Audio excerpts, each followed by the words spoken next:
Welcome to the show. I have a great show planned for you this week. I'll have with me later on Stephanie Bugaj, who is the Assistant Principal and Director of Career and Technical Education at Wheeling Park High School. We'll be talking about all the things that are offered there and what exactly is involved with career and technical education, actually getting some attention in the news these days. But first, we'll start with some of our usual features. And I want to start off talking about a bill that is running through the West Virginia legislature right now, and that is a bill that has to do with what's called an Intermediate Court of Appeals. It just passed out of the Senate, and now it's going to be going to the House of Delegates. And what's being proposed is to create a whole new layer of courts in West Virginia called an Intermediate Court of Appeals.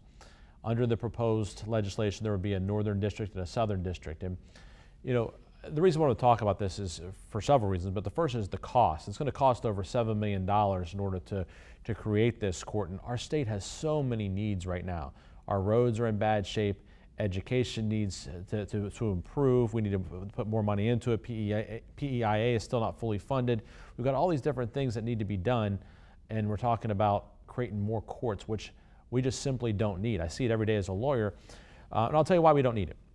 First of all, our Supreme Court gives an appeal to anybody that wants an appeal from their case. That didn't used to be the case, but for the last number of years, if you want to appeal the decision of a court, you can appeal to the Supreme Court and you get to automatically appeal. You have an automatic right of appeal. Number two, appeals are way, way, way down in the last 20 years in West Virginia compared to what they used to be. I mean, tremendously down, like 60% down. Civil lawsuit filings are down, way down.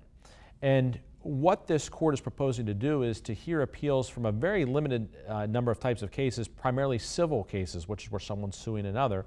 And there's a reason for that, that this is something that's being proposed and pushed by the U.S. Chamber of Commerce, the insurance industry, and big corporations. The reason that they're proposing this is that as an everyday person, we don't have the ability to wait it out like these big companies want to, or insurance companies want to. They want to hold on to their money. They're typically the ones being sued. They want to hold on to their money in their bank accounts as long as possible because they think eventually someone suing them will just give up because they can't wait that long or they can't afford it, and they'll just drown them out. And even if they end up losing on the appeal, well, who cares, because I'm just paying that person that much later, and I've been investing that money. I'm talking about the big corporations, insurance companies. They've been investing that money and earning money for themselves all the while. So that's why they want it. And it's particularly notable because it was proposed in the Senate an amendment that would allow this intermediate court to hear criminal cases as well. And that got shot down and voted down by the Republican majority. And there's a reason for that. You know, this really isn't in order to make things more efficient in the courts. It really has nothing to do with making sure that people's rights are upheld. It has everything to do with this is what big corporations in the U.S. Chamber of Commerce wants. It's a terrible idea. It just slows things down. I'll give you an example. Ohio has courts of appeals. Now, that's a much bigger state than us. It makes at least a little bit more sense there, but it takes so much longer to get through the appellate process because let's say you go to court, you finally get there, you file a lawsuit, it takes a year and a half, 2 years to get a trial date, you finally get one, and the jury hears it, and now there's an appeal. And it goes to Intermediate Court of Appeals. It takes maybe another year to year and a half for that court to hear it. And then whatever the result is there, it can also then be appealed to the Supreme Court after that. So then it's another year to year and a half. So you're talking like maybe 2 to 3 years after a trial before you even get some type of final resolution. It's just crazy to create that extra layer that we don't need here in West Virginia because our court deals with things fine. In fact, our Supreme Court has said we don't need this. They may not publicly say it, but they're privately telling everyone we don't need this. We're handling everything just okay. And the numbers show that because they're issuing the opinions. They're coming out just as timelier than ever. It's just a terrible idea. So, take away from this, if you know someone in the House of Delegates, or if you don't, you just are a concerned citizen, you have a right to speak to your representatives. Send an email, call, leave a message saying, I'm opposed to the Intermediate Court of Appeals. It's just going to slow things down for ordinary West Virginians. We don't want to benefit out-of-state corporations.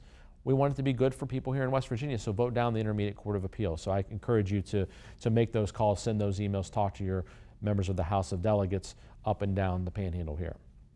I'll give you a quote this week. So it's Valentine's Day this week, and I always enjoy that time of year. Try to do something nice for my wife. I don't know. I try to every day, but I oftentimes fail, so it's a good time to really think about that. But this I chose because it's something I've always liked. It's about love, and it was actually from one of the readings in our wedding, and this comes from 1 Corinthians 13.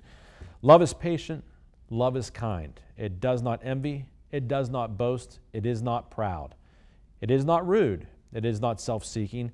It is not easily angered. It keeps no record of wrongs. Love does not delight in evil, but rejoices with the truth. It always protects, always trusts, always hopes, always perseveres. Love never fails. Now, I like so many parts of that particular passage from the Bible, but I really like the part about it keeps no record of wrongs. It's so easy in life to say, you know, oh, well, you did this, so I'm going to do this. And you get into the everyday having to kind of live life and take care of kids and do the things you have to do. It's very easy to just kind of get into a mode where you bicker back and forth and things like that. But if you're going to go back and look at this and think about the meaning of it, so much of it, if we could just follow it, you know, gives us much better relationships. But I think particularly the part about it keeps no record of wrongs. Hey, somebody does something, forgive them. You know, don't say, well, I remember you did this. Let it go. It's over with. Once something's already happened, it's done. So no reason to do that. And this passage in particular really speaks to so many things, but that I think is a great part of it. So happy Valentine's Day to everyone out there, and hope that you enjoy it. And I think it's a good idea to go back and take a look at that passage every once in a while, because it reminds you if you could just do those things, you can have a lot of happiness in the relationships that you're in.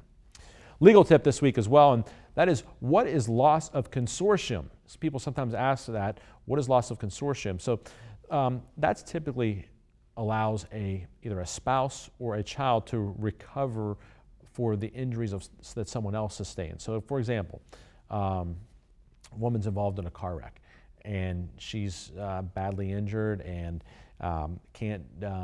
is laid up for a while, not only can't work, but also can't do things around the house and can't really participate in the family the way she normally has, then her husband may have what's called a loss of consortium claim. And that means basically the loss of the companionship, affection, advice, comfort.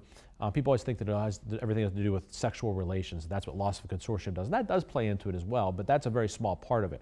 Really, loss of consortium is I no longer have the complete spouse that I had before this person or company or whatever it may be injured them. And so you suffer a loss as well. And that doesn't mean that, well, hey, I'm not going to be with them anymore. You stick it out and you love them and you support them because that's what you said you would do for good times or bad, sickness and health, etc. But the law recognizes in West Virginia and just about every state that I know of that the spouse has sustained a loss there as well, and they're entitled to recover for that when someone's done that. And also, likewise, children, if a parent isn't able to do things, can't take them places, can't take care of them, can't give them, dress for school, can't prepare meals, those types of things, that a child also can recover for that loss of consortium as well. So that's what loss of consortium is. And again, it's it's recognized in just about every state that I know of, and it's an important part of the law that people may not realize is a right to recover when someone's injured. We need to take a break. When we come back, I'll have with me Stephanie Bugaj, Assistant Principal at Wheeling Park High School. We'll be talking all about career and technical education there. Stay with us on the Jamie Bordas Show. Disasters happen. Pick the team that takes care of them all.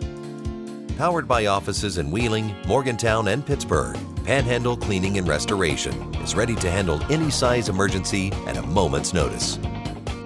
We have the right people, knowledge, and equipment to respond 24 hours a day.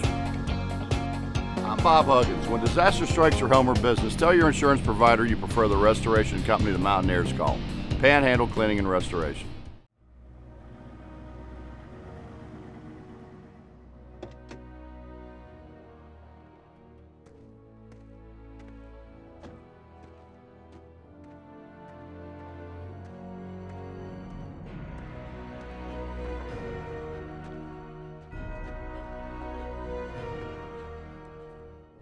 Recommended by the highest authorities.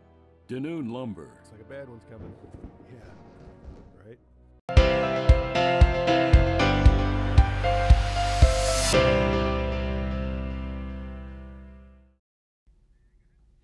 Welcome back to the show. This is my favorite time each week when I have a guest with me, and this week's no different. I have with me Stephanie Bugaj, who is an assistant principal and the career and technical director at Wheeling Park High School. Stephanie, thanks so much for being here. Thanks for having me. People hear that term career and technical education, and they may think, well, what the heck is that? What exactly, doesn't everything prepare you that you go to school to for hopefully to have for your career? But right. This is a very specific type of program that may be outside of the college prep type route, so to speak. And tell me a little bit more about it. Well, at Wheeling Park High School, we have 18 programs, soon to be 19. We're adding a new program next year. And those programs, many of them teach you skills for a career, but often some of them teach you to go on to college also. So like our accounting and our business and our marketing and even graphic design and computers, most of those kids go on to college. We have what we call high wall shops, which are the auto mechanics, the auto collision repair, machine tool technology, welding, carpentry, power systems. Those are the ones who you learn a trade and then you go out and you go to work. We have, what was really unique about career tech education now in the state of West Virginia is we have simulated workplaces. Dr. D'Antoni from the Department of Education sat down with business and industry folks several years ago and asked them what they needed when they went to hire employees. What are we lacking in employees for you? And they said we need people that are drug-free and that will come to work and will have good work ethic. So we adopted it's a policy now actually for the state, that every career tech program is a simulated workplace company. So each one of those programs I named have company names, company logos, they wear uniforms, we do random drug testing, they all have attendance policies, they have to check in with their teachers, like if you're calling off for work, they call off for school with their teachers or contact them somehow to let the teachers know they won't be there.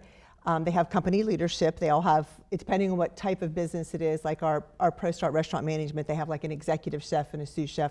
Our auto tech program has a shop foreman and a service writer and service technician. So it depends on what the business is. But they all operate businesses. The state is beginning to recognize us for our simulated workplace because our teachers are doing such a great job of it. Now, the teachers like this, well, I guess I'm kind of like the CEO and the teachers the next down, and then the kids operate the companies. You've already said so much that just blew me away here, because I had no idea that they were set up like companies like that. And it's such a great idea to have them already getting used to kind of how things work in the real world. And that helps to explain why you see such good product out of, for example, the body shop there. I know people that have had their cars worked on there at Wheeling Park High School, and it comes out looking like, fantastic, like it was done at out in the world body shop somewhere. So that's very interesting that you go through all those steps. You mentioned some of the trades, the welding and things of that nature, and you hear things out in the community right now that there's such a need for, especially with the oil and gas activity, welding, electricians, et cetera, and especially if there's a cracker plant that's going to be built here in this area, which it looks like is probably going to happen. There's going to be this huge need for the trades. Are you seeing more kids kind of go that route because of that talk about that, or has it been pretty steady? Yes and no. We've always had a lot of students in those programs. Those are welding, machine tool technology, and auto technology, the mechanic part of the engine, are our most popular programs. And carpentry, they're all popular and they're getting more popular. We do a program now. When I started in this job 8 years ago, we had kids who would take 1 year of auto tech and another year of machining and another year of welding, and they were never finishing anything. So we developed a course for freshmen and sophomores to take. It's called the Career Exploration Academy. They have it for 1 semester. In 9 weeks of the semester, they do safety and that kind of thing, shop safety and first aid. And the other 9 weeks, they do reading, writing, and math, contextualized towards those careers. Okay, and then they flip at the 9 weeks, and we have 2 different teachers. But on every Friday of the semester, they get to go. They rotate through the different areas. Oh, so it's like 1 week they go to welding, 1 week they go to auto tech, and then they get to write down their top 3 choices of what they want. And as part of the simulated workplace, they have to fill out a job application and be interviewed. So the teacher and the leaders of the company will interview the students. And we also look at their grades and their attendance and their discipline. And they rank them and they order they want them, and the kids get their first choice, second choice, or third choice. It's a lot of kids. We used to have, I'm trying to think, 8 years ago we had 60, 70 completers. And a completer is a student who takes the 4 core courses in each career tech program. We had 60, 80 completers. Last year we had 160. Wow. Like, we've increased that much because there's so many more kids wanting to take it. And I think having them have that exposure to those programs at a young age is giving them the opportunity to see what they want instead of trying out everything for a year. Well, okay, so you talked about the completers. Let's talk about, just in general, maybe that aren't completers, but just are involved in the career and technical program at some point during their time at Wheeling Park High School. What percentage of the student body gets involved in at least one of the classes at some point? The beauty of a comprehensive high school, which is what we are, many of the schools in the state have a county career center. We're a comprehensive high school. Now, we call ourselves a career center in the high school, but we are comprehensive. And the beauty of that is kids that are enrolled there can take any class they want. And they might not be a completer. They might just take a class their senior year because they want to learn how to cook or they want to learn how to change oil in their car. Unfortunately, for some of those, there might not be room because we can only, in our hard stop classes or high wall classes, which they have a high need for safety, we can only take 15 kids. You can't have more than 15. So if there's room, they can get in, but if not, they can't. They also, with simulated workplace, have the opportunity to, I don't know how to describe it. It's like you're working someplace, you know what I mean? And the kids are learning something, so they're not only learning a skill for life, they're learning a career for life. But we also have, when we've done our math for the kids at Wheeling Park High School, the enrollment, there's 1,520 some, give or take a few kids. We have about 800 kids enrolled in career tech classes. Wow. So it's 60%. You mentioned cooking. I should have taken one of those when I was there. I blew it. I can cook on the grill, but if you get me on the stove, I'm going to screw it up. But I did, I was mentioned to you before we went on the air, I did take typing, and you told me it's now called keyboarding, but best class I ever took at Wheeling Park, and all the way through, even through law school, it's probably the thing that I rely upon the most on a daily basis. Right. I can type and type fast without looking down at the keyboard, and Mr. Kleiser was my teacher, and I thought my senior year, I thought, well, this might be an easy class instead of all these other classes I'm taking and these, the physics and different things and stuff, so I'll take typing. And boy, it turned out to be so useful to me. So I think that goes to show that no matter what you get into, whether it's practicing law or some other career path, there are classes there that can be very helpful. Absolutely. We have something for just about anybody and what their interests might be. We need to take a break. When we come back, I'll continue speaking with Stephanie Bugaj about the career and technical programs at Wheeling Park High School. Stay with us here on the Jamie Bordas Show. Tractor trailers are some of the most dangerous vehicles on the road. There are federal rules for load sizes, driver's hours, and maintenance for a reason. When big rigs don't follow these rules, entire families can be torn apart. We have the talent and the resources to take on these large companies. Hopefully, through our work, families are being helped and trucking companies are getting the message about safety. Bordas and Bordas, fighting for justice. Banks did great today. He looks great after his spa day. For being such a good boy, we'll take these two. Great. Thanks to my free Kasasa cashback checking account from Belmont Savings Bank, my Kasasa Cash is paying for my dog's treats. Kasasa pays you cash back on everyday debit card purchases, plus refunds on ATM withdrawal fees nationwide. Open your account today at Belmont Savings Bank to take back banking and enjoy monthly cash rewards with Kasasa.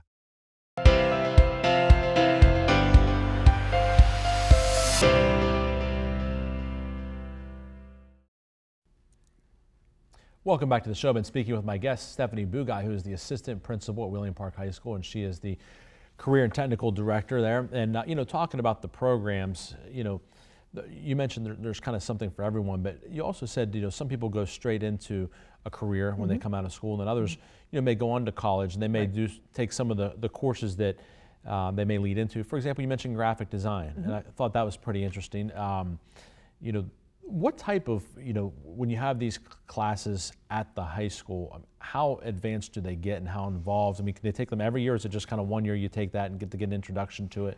Yeah, as I mentioned before, there are 4 core classes. For graphic design, for example, you take a fundamentals of illustration class, and then you take an illustration class, and then you take fundamentals of graphic design, and then you take graphic design. So by the time you get to that graphic design class, we hire them to do things for us. We hire them to do graphic design for us. We hire them to make signs and billboards and posters. And same thing with our marketing education program. We have a new teacher in that program. This is only his 2nd year, and it's taking off like, I don't know what. Like, he's got great kids in there. They've been hired by so many people within our school community to do jobs for them. Like, yeah, I want a new logo for this. And then they talk to him and they interview him and they talk about what they want. And then they design the logo, and then they can go to graphic design, and graphic design can work with them. And then they can go to our broadcasting program, and our broadcasting program can do commercials for them.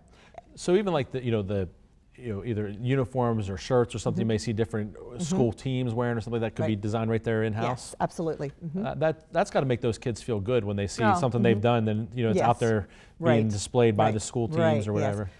We actually are going on March 6th is CTE Day at the legislature. Last year was the first year that we took anybody. It's always in the middle of February or March when the weather was bad, and last year we decided we weren't going to care what the weather was like. So we went. We took 5 different companies and 10 students, and we set up in the area of the legislature, and we got lucky because it snowed that night. We went down the night before and it snowed, so not a lot of schools showed up the next day. We were already there, so we went because we had a lot of space. We'll be going back again this year and taking 6 companies this time and 11 students, and the students get to show the legislatures what they do and do projects, and it's the kids, they love to talk about what they do. Well, let me ask you about that. Delegate Zukoff from Marshall County and others have really been pushing, career and technical education this particular legislative session and trying to get it more into the middle schools, in fact. And I know there's a pilot program going on in Marshall County. What are your thoughts on that, and how would that help what you do at the high school to have it more involved in the middle schools? Middle school, it would be great to have some career exploration there. We do offer at all of our middle schools have some type of career exploration program or class. Warwood School right now is doing a great thing. They have taken, Joey Sabasic, who is the principal there, worked as an assistant principal with me for a year at Wheeling Park, so he kind of saw a little bit about our simulated workplace. And he, at Warwood this year, started simulated workplace. They call it Viking Enterprises. And they have some elective classes at the end of the day that, like a broadcasting class and a marketing class, and it's just something that a teacher might have had a personal interest in, and the teacher's teaching them, and they have their own companies, and they had to have a job fair, and they had to be interviewed. So kind of like a smaller scale of what we do. Their teachers did some staff development or professional learning this summer, and I helped a little bit with that, and we talked about simulated workplace, and we have 12 protocols that we follow, and we explained all that. So they're kind of doing that. We're hoping to add that to the rest of the middle schools within the next 2 years. I visited Wheeling Middle School last week to discuss it with them and how they can work it out in their schedule. I plan to go to Bridge Street on Friday, but school's canceled, so I didn't get there. So I'm going to go to Bridge Street and talk to them, and to Triadelphia also, to try to get something like that in our middle schools. If parents or grandparents or maybe even some kids want to check out more about the curriculum and what's offered, what the opportunities are, is there a place online to go, things like that? On the Wheeling Park website, there is information about career tech. We had a middle school career fair in December where I took the company leaders from all 15 companies, and they had display boards and little visual aids and pamphlets, and we visited every middle school. We talked to the 6th graders and the 7th graders, and then the 8th graders got to fill out a card where they made their top 3 choices of what they wanted to visit when they came to Wheeling Park. Oh, wow. So we have All About Park, which is also the Career Tech Open House next February 27th, in a couple weeks. Those 8th graders all got a personal invitation with their top 3 choices on it. So when they come to Wheeling Park, they will go to the food court, and there'll be a display set up for each one of those companies. Somebody from that company will take them to that area, and there'll be students there working and doing their job and working on projects there. And those kids and their parents will get to see that at that time and see what's going on. Interesting. Well, I really appreciate you being here on the show. It sounds like you're doing some really fascinating things to help kids up there. Yeah, it sounds like it, and I wish you nothing but the best. Thank you so much. Thanks for having me. I appreciate it. We need to take a break. When we come back, I'll be talking sports. Stay with us here on the Jamie Bordas Show. When bad things happen, you need a law firm that has a record of superior results. A firm that is ready to fight for you when you can't fight alone. When you need help, Bordas & Bordas will answer the call.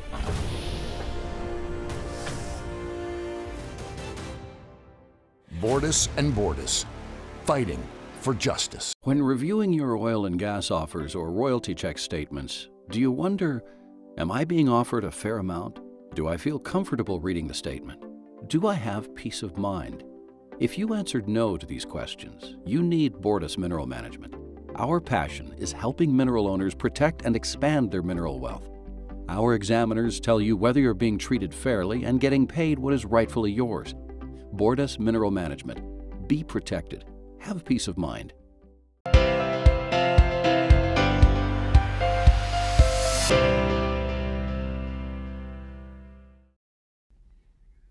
Welcome back to the show, and it's time to talk sports. And Some interesting new play here last weekend. The XFL kicked off. So it's a new professional football league, and the commissioner is none other than Oliver Luck, former athletic director at WVU, of course, also former quarterback at WVU, and he's the commissioner of that league. But the thing I found interesting about it, I only caught a little bit of some games there, but and that's what makes me wonder, will only like real diehard football fans, I mean, I love football, and I just didn't have time to get into it and really wasn't familiar with the teams, didn't even know who I would root for. But some of the rules are very interesting. For example, the kickoff rules are different. You kick from further up, and the two teams can't really engage each other or move until the ball's caught by the kick returner, and then they're only 10 yards apart from one another. It's really very kind of interesting.